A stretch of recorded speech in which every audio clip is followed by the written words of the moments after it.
All right, everybody, welcome back to this week's episode of Catching Hell, the podcast. We are back unthawed and dried off from our weekend away at the cabin. I'm sitting here with Robert. Hello. And Phil. Hello. And we're going to discuss our reality versus expectations of what we ran into this past week. First off, though, we'd like to kind of talk a minute about... So we got 3 episodes up of the podcast. We got about 8 or 10 videos on YouTube. And a small but decent following of friends and family on Facebook. And we want to kind of let everybody that's listening to this know how this stuff works. As far as like liking and sharing and downloading the episodes. The metrics that our podcast hosts and Apple and Spotify go off of are based on downloads. So every time you download the podcast, whether you listen to it or not, that helps increase our numbers. I'm going to be honest, and we talked about this on the way back from the trip. I download podcasts that I don't listen to, but I support the people that do. So I know that helps with sponsors and all that other stuff. We're getting there. We've got almost 150 downloads between the 3 podcasts, and that doesn't include, they don't show us how many likes or clicks or non-download listens that we get, but we just want to, if you like us, share us, help us grow, we'd really appreciate that. So we got people from all over the country listening, apparently. Yeah, apparently. So that's the biggest surprise to me was, if you look at it, 28, almost 30% of all of our downloads come from either Colorado or Washington State. So that's pretty cool. Well, if you're listening to this in that state and you want to invite us to come hunt, hey, we're in. www.hellisallicatch@gmail.com. Please. There you go. No, it's, like you said, almost 150 within the first 3 episodes. So that's pretty exciting there. 150 in 2 weeks. Right. It's growing slowly but surely. And like I mentioned to you before we started, I think these hunting specific ones, until we build an audience, are really going to, I think they're going to be kind of hit or miss in some of the subjects that we get into. Hopefully you listen just because you like us, but we get it if you don't, and hunting's not your thing. We'll find something that is. So let's dive into our hunt at the cabin. I'm working on the video right now. I'm trying to figure out how to make something out of nothing because Sunday was so promising down there. It was. When we walked that hill, you can be able to, in the video, use the Onyx to kind of I need you to send me the stuff. So when we walked the big hill on the property, there was bedding everywhere. It was like we walked into a hotel for deer. We jumped deer 5 seconds after walking into the woods. Yeah. We saw a total of, 6 or 7 deer on Sunday.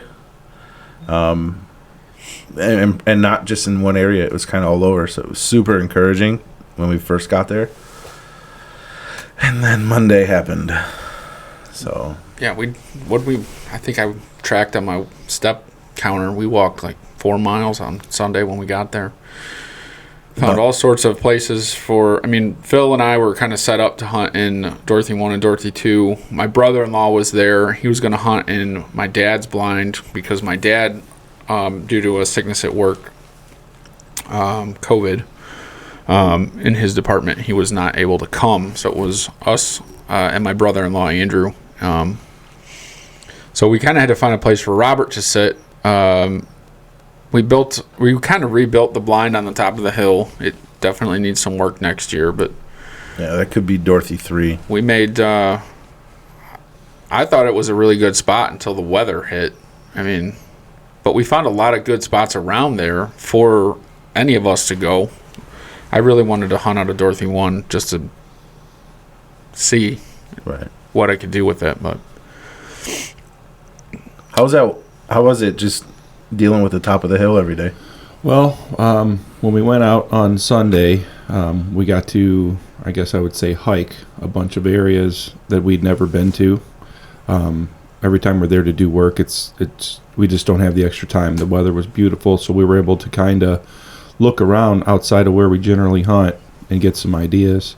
And just like you guys said, it was very promising. It really didn't seem like there wasn't a bad place to hunt. So, but the hill was a little bit of a challenge. With the weather changes, each day was a little bit different. I mean, it's already a hill, and we're big guys.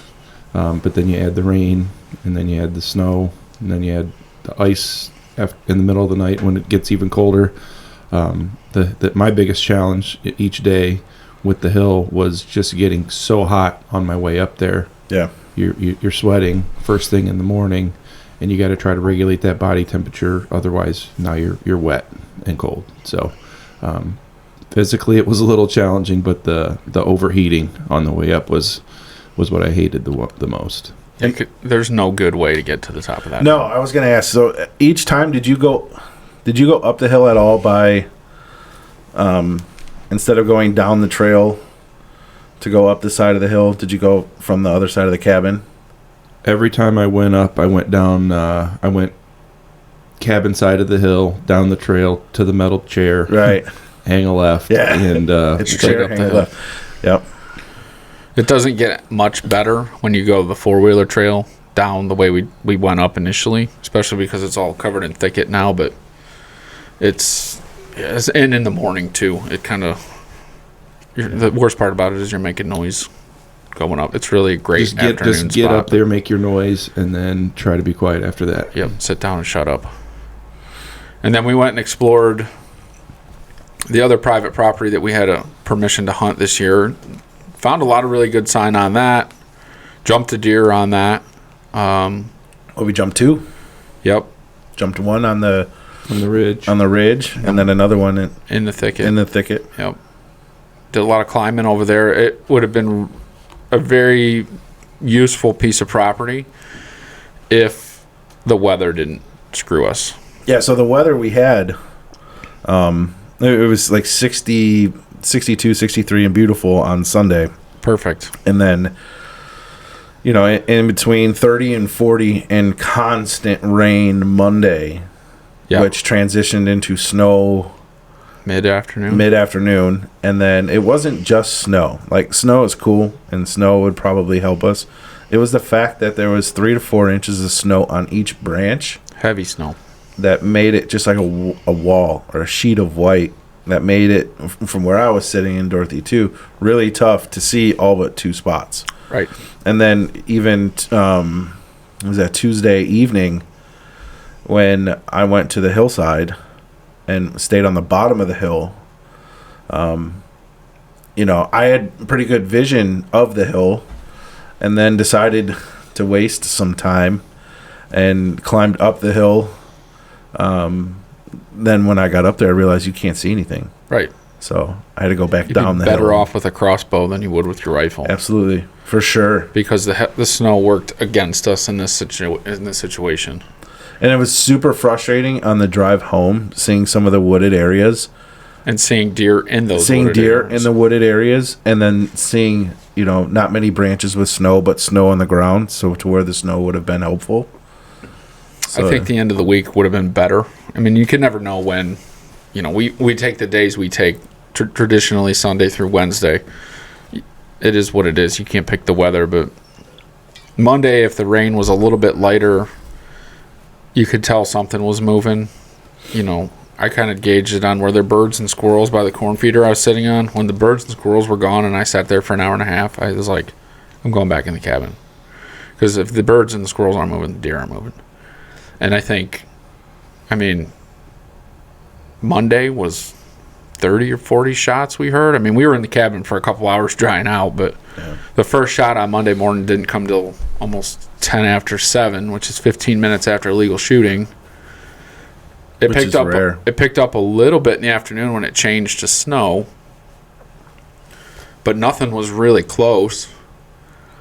No, the closest shot we heard that wasn't ours was the one Wednesday morning that I thought was...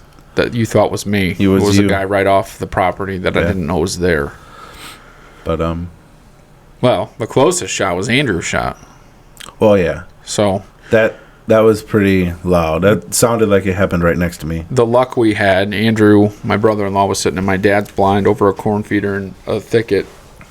And he was sitting over this thicket. It was about 8:22, I think, because I just watched the part of the video where I said I think Andrew shot. And one shot was in between me and you, Phil. And I kind of knew it was Andrew, and I just waited for one of you to come over to me. He had a medium-sized doe come out of the thicket and one shot at it right through the heart. And in that case, we're lucky that it snowed as much as it snowed, or else we wouldn't have found it. Yeah. There was almost no blood. And for a 45-70 at Correct. 30 yards. correct. And it was like one drop of blood with a patch of hair, and then nothing around it. And that's not even where it got shot. It got shot in the thicket. So when we went and looked over in there was... Right. If it wasn't snow, we wouldn't have been able to find it until we came back in and watched that GoPro video. Then we could have been able to see, okay, we went in here. Let's go Let's look try there. But that was about the only success we had. That was Tuesday morning at 8:20. The rest of Tuesday was spent walking. After I helped Andrew clean that deer over by Dorothy 2, you switched with me. You went to Dorothy 1 for a little bit. a little bit. I went up into the private property where we were on Sunday, and it was unbelievable. It was just, there was no use in going up there. I ended up covered in snow. My gun got packed in snow. I just got the gun cleaned the other day. When I got home, it really wasn't functioning properly. Robert was still up on top of the hill at that point, but no, he was down. I was everywhere. He was everywhere. Because when I hiked- went to the house to get the four-wheeler, I came in the door and you were standing there. yeah, I hiked those hills every day we were there. So Monday, with the rain, I went on top of the hill, had a little piece of plywood covering most of me. Sat there for a few hours, decided to hike down into public land where we went. Sunday, found a couple spots that looked real promising. Sat there in the rain for 2.5 hours and didn't see anything, and made my way back to the cabin after lunch and drying out a little bit. Sunday evening, I went up on the ridge at the private land that Aaron was just referring to. Sat there for a few hours and then tried to drive deer towards Phil right as the sun was setting. So no luck there. My gun is rusted, Phil. Is it? That bolt's rusted bad. So I still need to take it apart and see. There's something in there that's not stainless, but it's rusted for sure. I wonder if that's rust from inside the gun that just got on the bolt, because that bolt shouldn't rust. And that bolt's it's rusted bad. Yeah, then I would. We're not going to mention the So, manufacturer. We will Listen to the previous podcast. I'll take we it. did. I'll take it apart and see what's in there and see what's going on, and maybe I'll reach out with any concerns and do some research on my own. But it needs to be taken care of. Tuesday, the snow day, made my way up. Very difficult to get up the hill that day. Everything was just really slippery. I was carrying a bucket to sit on. I was carrying my gun and a book bag. Every branch, was lower due to the weight of the snow. Right. Every time I tried to duck under something and the gun caught a branch, or I grabbed a tree to, pull myself up, everything that you touched or disturbed, all the snow would just fall down your neck. Like it knew that's where it was supposed to go. So I made my way up the hill. There was once I got up in the blind, we had a piece of camouflage burlap to kind of cover me a little bit. Well, it was frozen into just a big ball. So I tried to straighten that thing out, get everything set up, start looking around, and my best guess is that our visibility was reduced by 75%. Oh, for sure. It was beautiful. Just not for hunting. Yeah. So I was sitting there, finally settled in, cooled down, put my layers back on, and was hunting. And never really hunted that spot. The day before I sat in it a little while. But sitting there, looking down the hill, it's 7:23, I believe the time was. And I look over, and I had two doe. kind of right in front of me. I hadn't been looking away for long, but I really don't know what direction they came from. But immediately got excited, started to get, my gun ready and get my body turned and everything, but I couldn't see them very well. At one point, I could see one of the doe, the whole body, but it was definitely small, and didn't ever even considered shooting that one. The other one I could tell was larger, but never seen the whole body of that one. At one point, I thought I was going to have a shot, and my scope was fogged up really bad. So I don't know. Thinking back on it over and over again, I keep convincing myself I should have had it, but at that moment, I was able to keep my calm, which is an improvement, because it's, for me personally, it's very exciting when a deer's out in front of you. But at one point, I probably could have taken a shot based on where the deer was standing, even though I couldn't see the vital area, but just decided not to. And then once she stepped out from behind that, it was almost a prance down the edge of the hill. She was just in motion to where she was going. Wasn't startled or anything, but she was heading right towards Aaron. Never saw it. He never seen her, so I of the three of us, I probably should have one. To be honest, the more I think about it, I probably should have one. The only thing I potentially saw was on Wednesday morning. I swear, out of the blind, I just happened to lean over to the right, which is usually not where I lean. And I swear I saw a doe on the far hill coming towards, like, down off the hill to cross the creek and come up into my open area. And at that point, I was just excited as it was like a 10-point buck, because it was the only thing I'd seen except for squirrels.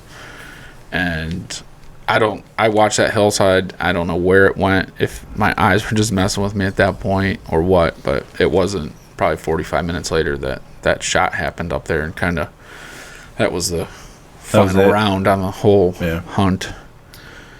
I didn't see shit. Well, after I saw those two deer, kind of, took me some time to wind down. I didn't even know that Andrew had shot a deer. The way the sound travels through the hills is really weird. There was a time early Monday morning, I thought Aaron shot. And then there was a time a few hours after that, I thought Phil shot. And then I kind of had the same exact thing Tuesday. Sounded like Aaron shot, and then sounded like Phil shot. The one I thought was Phil was actually Andrew, but it didn't sound that close to me. Really? Yeah. So had more fun after that. So after everything settled down, I ran back down to the cabin for a pit stop. Found out that Andrew had gotten a deer, and they were kind of taking care of it. I left some gear up on top of the hill, so I hiked back up and decided to try to go back into the woods where I sat on Monday. So not real familiar with the land, but I have a good general sense of direction most of the time. So I started trekking into the woods, and I had to try to make my way in. I knew where I went the day before based on the leaves being disturbed and, a couple trees that were easy to identify, and just, not really landmarks, but things that I could see. And I hiked for about 10 or 15 minutes. It's only about a 20-minute walk the day before, and again, with the branches, everything I touched, snow falling down in my neck, my glasses were fogging up, my book bag opened at one point, and a bunch of shit fell out. So I got to the point where I was just really aggravated and frustrated, and I knew I could find my way back because of footsteps and stuff, but I didn't really know where I was. I was just walking the top of the hill. But I knew I needed to head down towards the creek. So as I headed down, just nothing looked familiar. It got to a point where I didn't know if I was too far, if I walked too far where I was trying to go, or if I hadn't walked far enough. But just, you couldn't see the bottom of the hill to see the creek, to see far enough to recognize it, because we didn't go that far.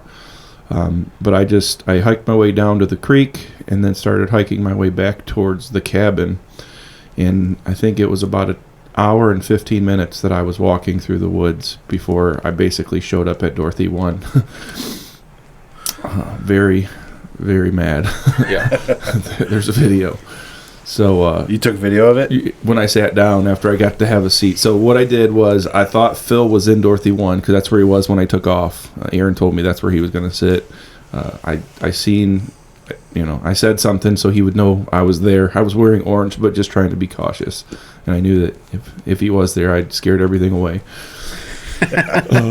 Started walking. I went to what we call Toto, which is Aaron's dad's blind, and just had a seat. I needed to cool down. So at that point, I sat down, and I finished hunting. We were supposed to wrap up around 11:30 that day, so I sat there for an hour. I think another hour and 15 minutes before I headed back for lunch.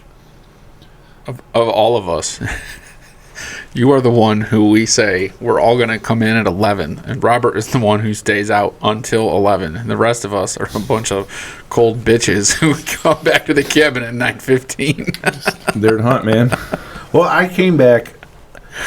My Wednesday morning, I shouldn't have left the bed, really. No. Because after we ate breakfast, I'm like, I'm going to have to shit soon. But I was like, screw it. We're only out there for a little bit. So I went out there and I couldn't take it. So I had to come back in and then go back out. You didn't go in the woods like you were trying to make your wife do? No, I'm not a fucking bear. You either? So I get back out. I get settled in. And then I hear the shot. I walked over and to kind of look over at Andrew, and he's getting up out of his blind. I'm like, well, maybe it was him that shot. So I walked up. He's like, that wasn't me. That was Aaron. I was like, okay. So then that's when I went back to Dorothy and got my pack and called you on the radio. Because by then of, day 3 of thinking somebody is in a position and then finding out they're not there, got super frustrating. So we're like, do we have any walkie-talkies around here? So I get to the walkie-talkie and call you. It was like, hey, was that you? And some asshole from another channel starts talking. And then you're like, what? I said, was that you? You're like, no, that wasn't me. I'm like, son of a bitch, I'm done. I'm done. As soon as the shot went off, I pulled the radio out and I was like, that wasn't me. Yeah. Don't come over here. But I couldn't hear you because there was another dude from on that channel talking. That's the second time we got. Yeah, we need to get our own channel. Those worked out all right. They did. I think, we didn't take into account. You guys found out Tuesday afternoon when you went up to the field how many other hunters that were up there. Oh, yeah. Those guys we thought would help us. No. But that's who shot that deer. One of those guys. I'm almost guarantee it. Yeah. Because I saw, you guys went up to the field with an expectation to go up and kind of drop off the edge of the field and come back into the woods a little. And I didn't even get my boots on and your truck was back. Yep. I hadn't turned the radio on at that point. I'm sorry. Here's your radio. Now go. Right. Yeah, you came back and you're like, yeah, there's like 4 or 5 trucks up there and they're all going to start pushing. And you could tell by the way the guy was talking to Robert that he wanted nothing to do with helping us. He wanted us to get out of his way and quickly so that they could go back to doing what they were doing. That's fine. And, at some point, big groups like that on the public land right next to our property will help us.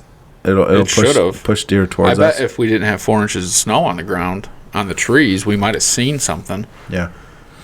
That's the thing that sucks to me.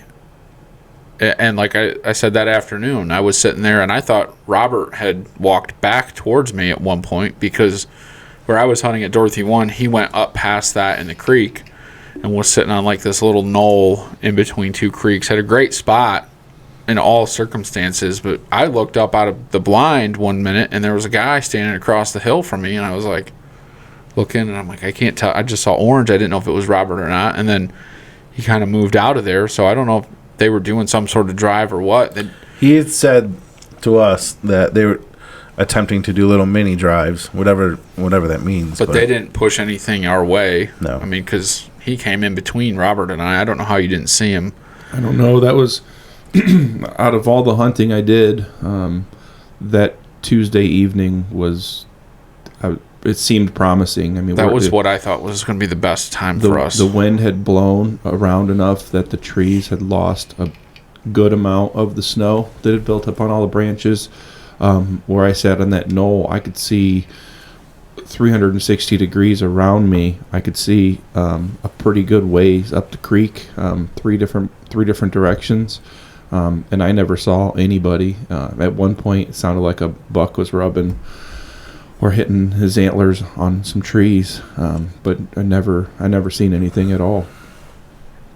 Yeah, and then Wednesday, I didn't know there was anybody there, but they were up just off the property. And then you said you had one guy walk out Right on me? right on you. So the stand at the top of the hill sits right on the property line. So I was looking basically right into public hunting ground. So that Wednesday was a mess. You guys heard the gunshots. You guys thought that it was you or Andrew. I'm sitting up. I was just going to sit tight until 10, which was the original plan.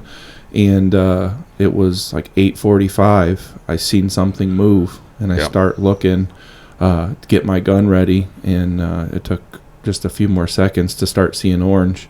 And a guy had basically pushed right up to me. So that's when I headed down to the cabin. And that was right about when the shot was. I think within 5 minutes we were all at the cabin and we're like, okay, let's go. Yeah, right. We're done. Well, that guy shot, and I thought, all right, well, if he shot, I don't know what he shot at. It was one shot. And then it wasn't probably 5 minutes that I heard his buddy, just heard talking, and it didn't stop. So I was like, well, those guys completely ruined my morning now, because good for him if he dropped a deer up there or what, but yeah. I ruined my morning at Dorothy too by getting out and walking across and yelling over at Andrew and getting back in, making a bunch of noise. And it's like, you know what, screw it. It's hard when you're all hunting on such small property, especially with guys like Andrew and like yourselves who still aren't completely familiar with the gutting process. From my perspective, I don't mind helping ever, but when you got to walk from one side of the property to the other, now it's okay. And you could have a deer pop out on you anywhere, but my feeling is like, all right, now I have to either go back in the cabin and reset, let the area calm down, or go completely somewhere else, which is what I tried to do when I went onto the other private land, but that was awful. Yeah, and actually that's where I was going to go. So when I left Dorothy 1, I was going to go up that ridge. And then I saw the gut pile, and then I saw footsteps going up there. And I'm like, oh, well, somebody's up there. I thought it would be Robert. Yeah, I didn't know you were back in Dorothy 2 till I got back down on the road and looked over. Right. And I was That's like, actually when I was in Toto, pissed off from walking through the snow. And we didn't know And I could hear your guys talking, and it sounded like Aaron was going to do a drive. I knew you guys didn't know where I was, but I decided to sit there just because. I went and walked through that thicket, attempted to walk through that thicket back to the power line, and I got halfway in there, and I was like, I'm not getting on my hands and knees in this. Yep. And made my way back out, and I got a little comment in the video. I was like, I feel like I'm hunting rabbits and not deer. And then Phil and I trucked our fat asses up the hill. And you know what? Covered I don't in snow. hunt nearly as hard as Robert does. I would die if I hunted that way. And I want to. He's the hardest hunter out of all of us. And I want to. So that's my new goal for 2021 is to hunt like that. Usually I will get up and walk around. There's just persistence in me I thought, okay, Sunday we jumped deer at the feeder at Dorothy 1. We had a little bit of action on the cameras. The one camera down there didn't end up working for some reason. Again, for some reason. And I found out over the course of 3 days sitting there that the batteries in the corn feeder or something is going on, because it doesn't go off consistently. It's supposed to go off at like 7 and 4, and it didn't. It was very erratic on when it went off. Toto never went off in the morning, only in the afternoon. Right. So there's something going on with them.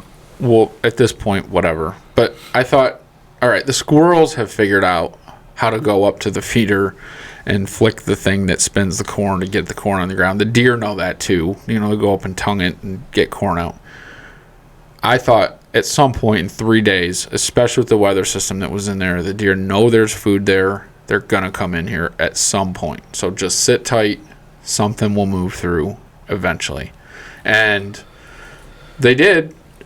Tuesday night into Wednesday morning, there was a ton of tracks in there, but not daylight. It was nothing during the day that I saw, which is kind of frustrating, but I don't know. The more I've kind of let it pass and calm down, you can't do anything about the weather. I'm very grateful that we have blinds, and we'll get better blinds next year that we all can sit under roofs, because in years past, if it had rained like that, I wouldn't even put my boots on. I'd have run to the town and grab another case of Busch Light and sat there and watch movies all day, because I'm not sitting in that without a dry roof over my head. That's miserable to me. When I went from the side of the hill to the top, back down, and then over to Dorothy 2, and sat down and turned my heater on and my comfy chair out of the elements, I'm like, man, this is so much better than climbing up the hill like an asshole. And the only reason I went up there was because I figured we were planning on making this wall. But the top of the hill was left open. So okay, I'll go to the top of the hill. Well, it didn't have a chair up in the blind.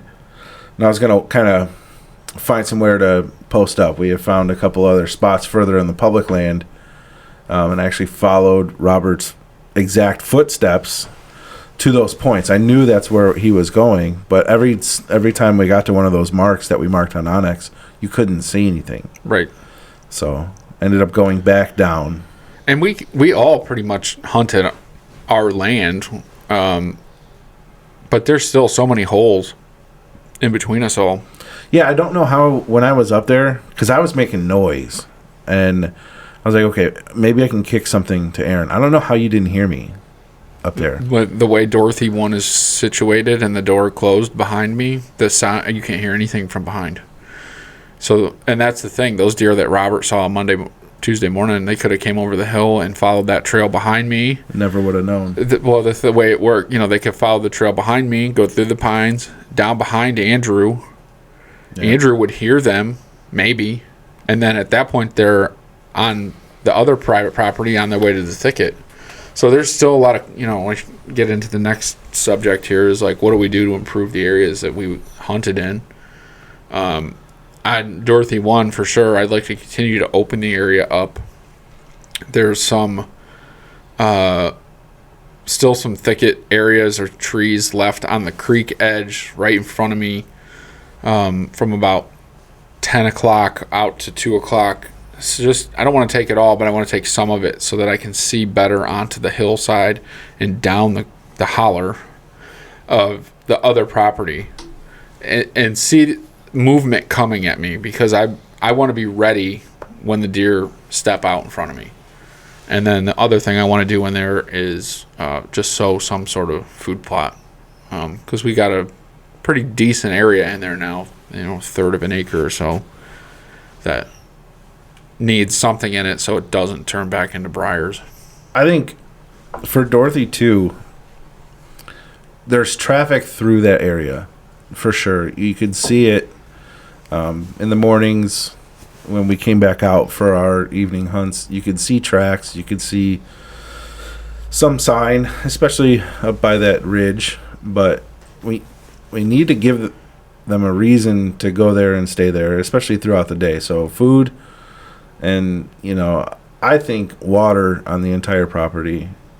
We got to figure out a way to get water there, because even when we were there earlier last month during the rut, when Robert had that doe come out on him, you made the comment like she's drinking mud. That's all. She was just licking the mud next to the salt lick where they didn't even go to the corn feeder. Right. Yeah. So like if they're that dire for water, I think water, a couple mineral blocks, maybe something, constant food source. Dedicated food plots. Yeah. Corn feeders do work, but they're, I don't know, I think the amount of time and money we put into them doesn't yield what it should. Yeah.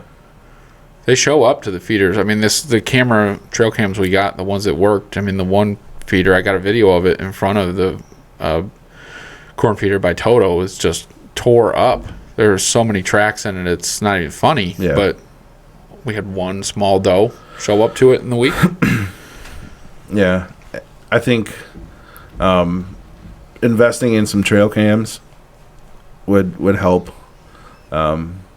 This is, I know last year and then in September and November and even just last week, there have been trail cams that just aren't working. For some reason, they've got brand new batteries in them, clean SD cards, and I Yeah. don't know, Bigfoot manipulated them or something.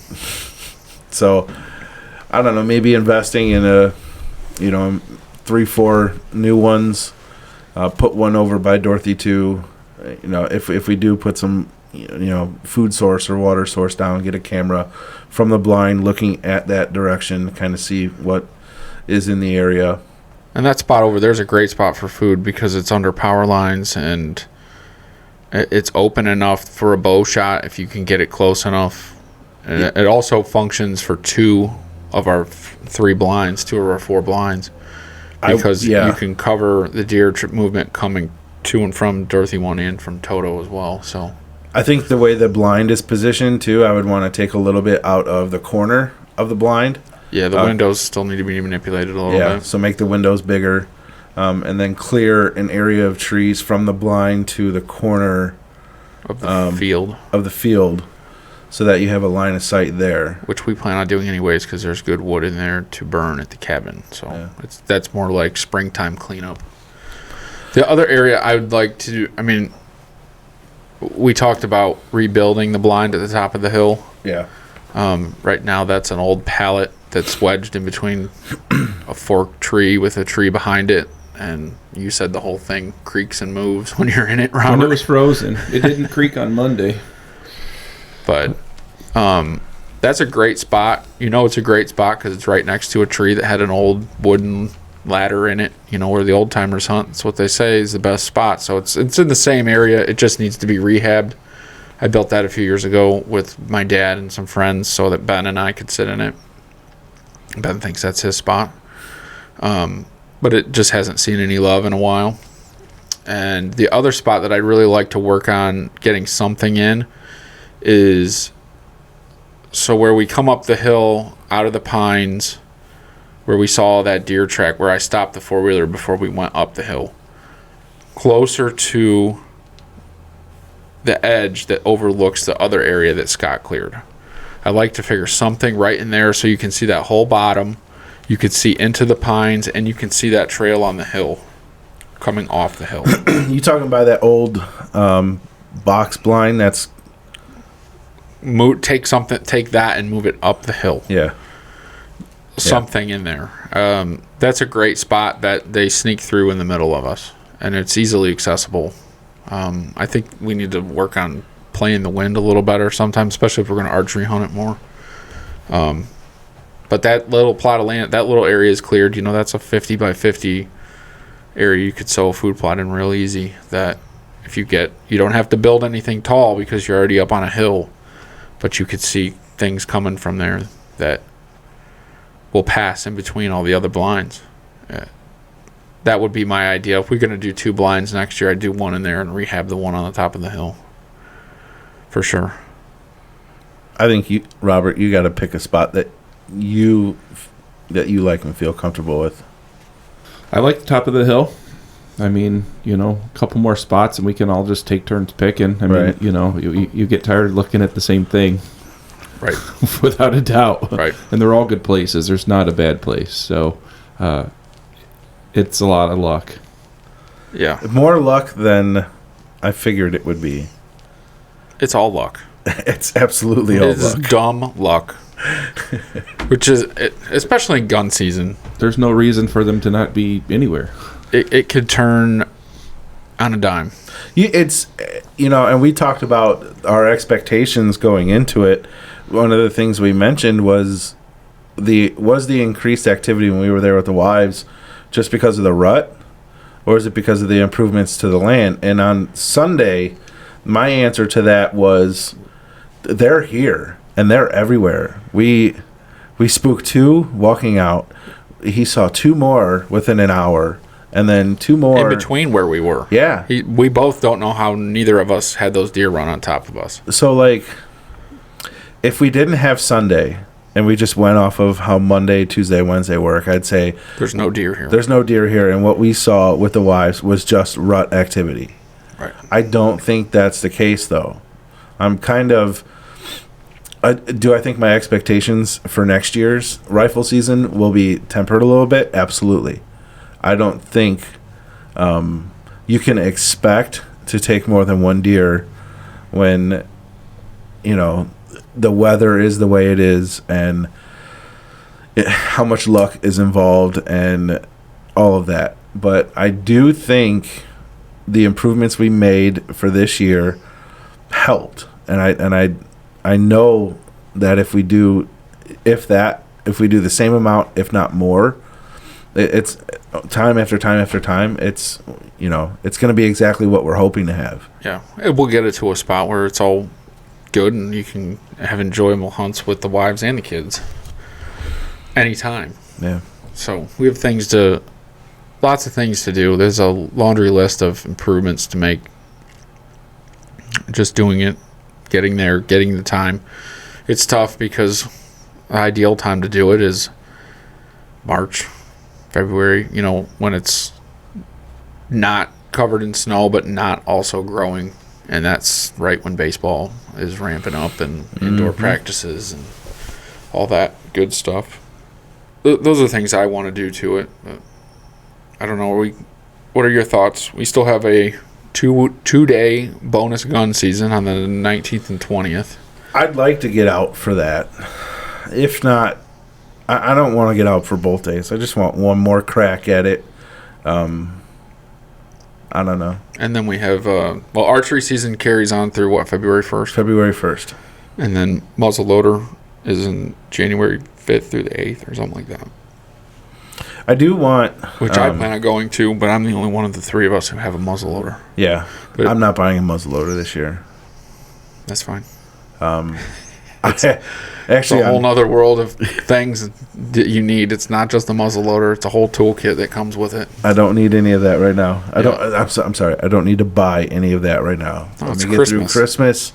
I told you earlier. I'm not going to let him listen to this episode till after Christmas. But got Jackson some stuff to get him going with some of this hunting stuff, and snuck in a couple things for myself that I needed to get myself going with archery. So I'm going to definitely try to get out for some archery. And if I get lucky enough to get out for one of the 2 rifle days, so be it. I know you mentioned, Robert, that you wanted to. So there's a friend of mine I work with who hunts in Geneva and pretty much bags a deer every single season like clockwork, and didn't think too much into hunting this year at all. Like it was a done deal. And with the rain on Monday, they saw nothing.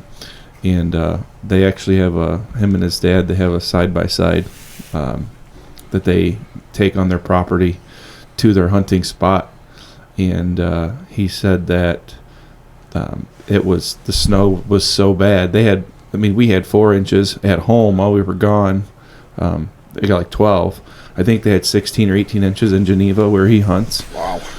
And the UTV was going through the snow no problem. But at one point, they actually got lost for a couple hours on their own land. I think. Wow. I think they got like 30 or 40 acres or something like that. But nothing was recognizable. So, but he was complaining that the snow was so bad Tuesday they couldn't see anything. They hung up on a ridge and couldn't see down, but it was a mess for them too. But I'm on call for the bonus weekend at work, so hopefully I can have one of the other guys cover me, and I might see if Shane can get me out, or if not, I'm not opposed to driving a few hours down to my uncle's property or somewhere, because I want to hunt. So right now the talks are with my dad and I. We have to go back to the cabin at some point to pull the corn feeders out of the woods and to bring the 4-wheeler back. So our plan right now is to go down Friday morning, the day before the bonus weekend, archery hunt Friday afternoon, gun hunt Saturday till morning, early afternoon, pull the stuff and leave, come back Saturday evening, because I have a Christmas cookie exchange on Sunday that promised the baseball team we would cook 13 dozen cookies for. Wow.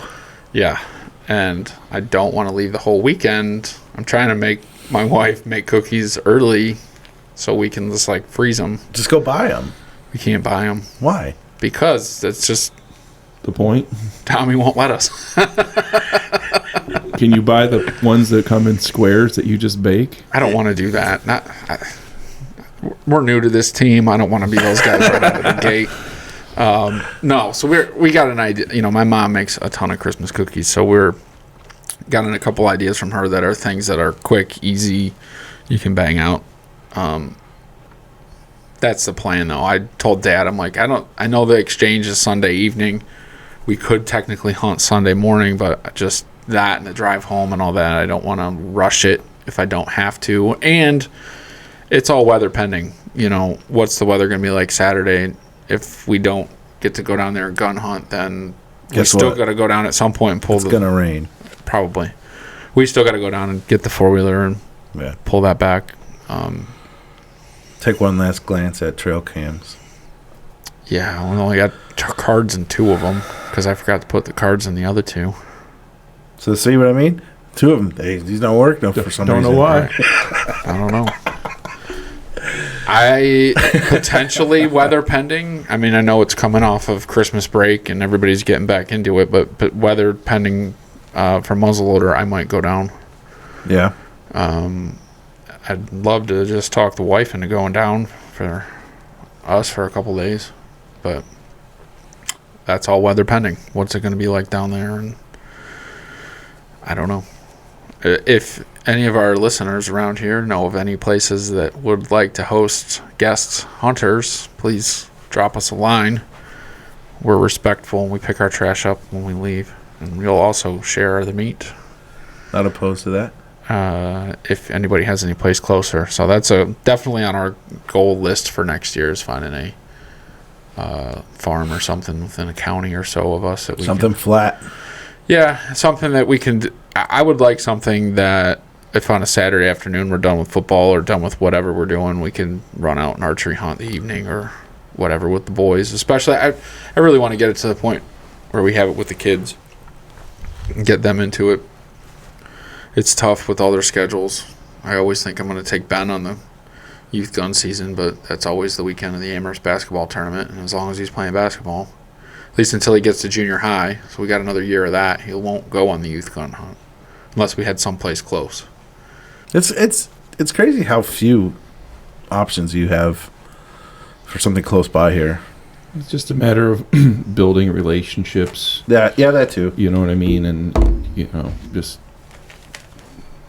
people will let you. They just won't let anybody. And we all know enough people. It's just something. Hunting is new to us. You know what I mean? At least, I'm getting back into it after years of not doing it. But, it's just building those relationships and checking in with the right people. Just 1 or 2 connections away from having it. It'll come in time, one way or another. I'd like for one of us in the next month, though, to pull something out of the woods. Because I'm out. My freezer's empty. Yeah, I've got one more roast that I was thinking about making this week, and then that's it. I have a little bag of that jerky left. Where did it all go? My grandpa got a bag, and then we've been eating on it. Is that good? Yeah, it's all right. I think so. Funny story, people. Last weekend, last Saturday, I made some jerky from the little bit of the deer we had left from the doe last year. Ready to go on the trip Sunday morning. My dad brought over some meat that he had smoked, and there were a couple other things. I pulled out of the fridge all our lunch meat. I pulled out of the fridge on Sunday morning before everybody showed up, set the box on the counter, loaded everything outside, and for some reason forgot that box on the counter. And was so graciously pointed out by my wife 2.5 hours later when we were almost to the cabin that you left all your shit at home.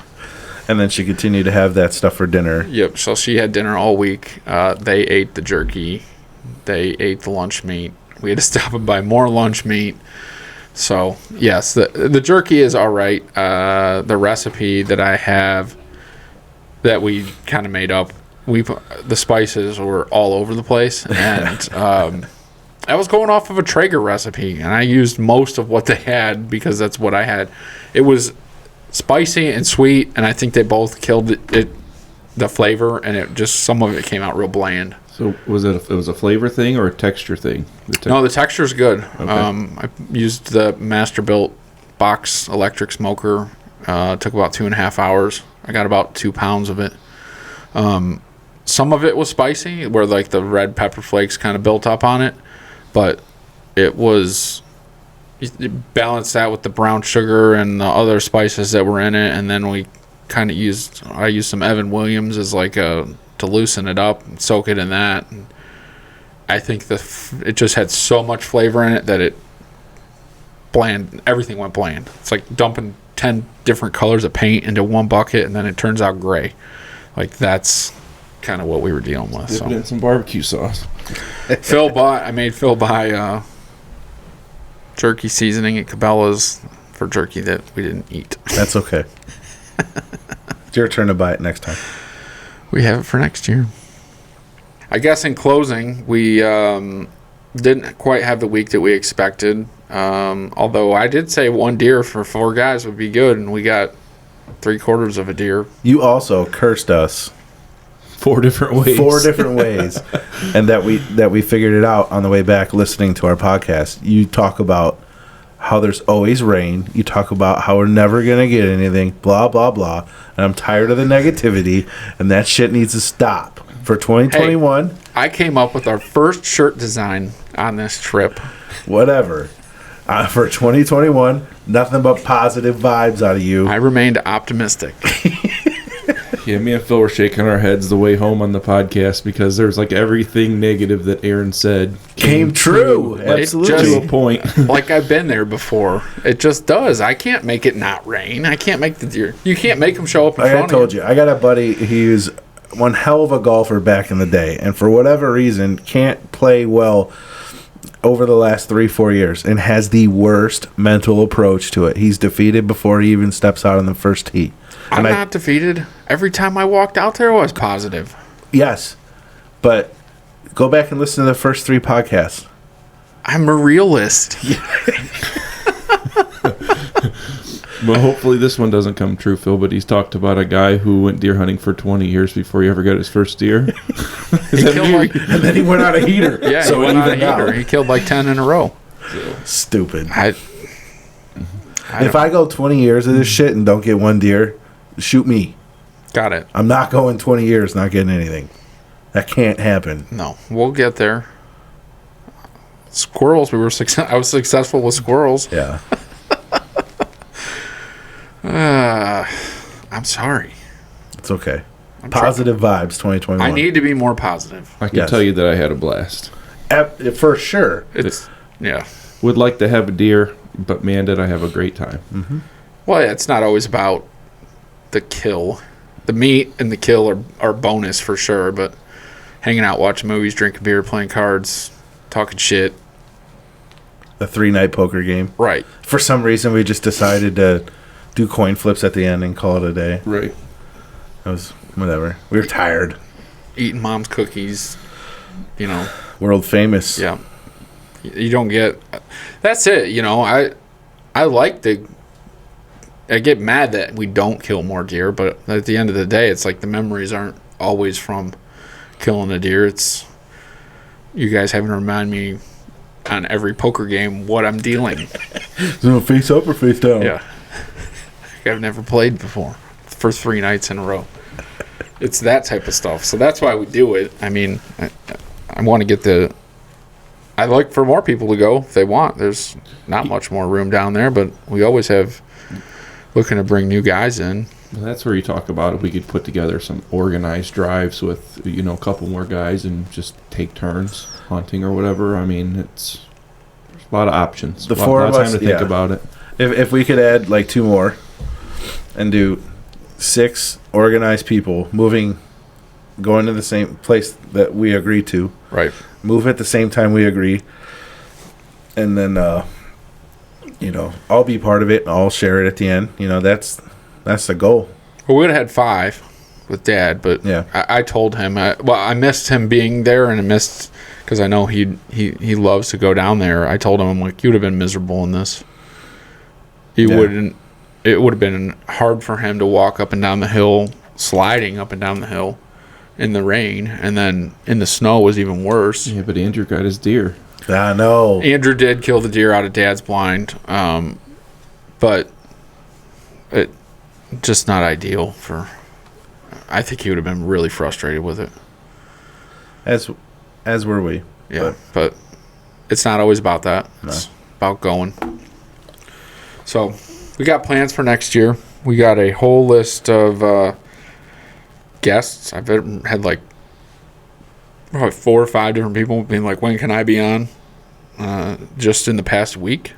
Yeah, I think with the hunting trip over and there's a little bit of uncertainty on when the next time any of us are going to get out, I think, going forward with the podcast would be a good opportunity to get into some other topics.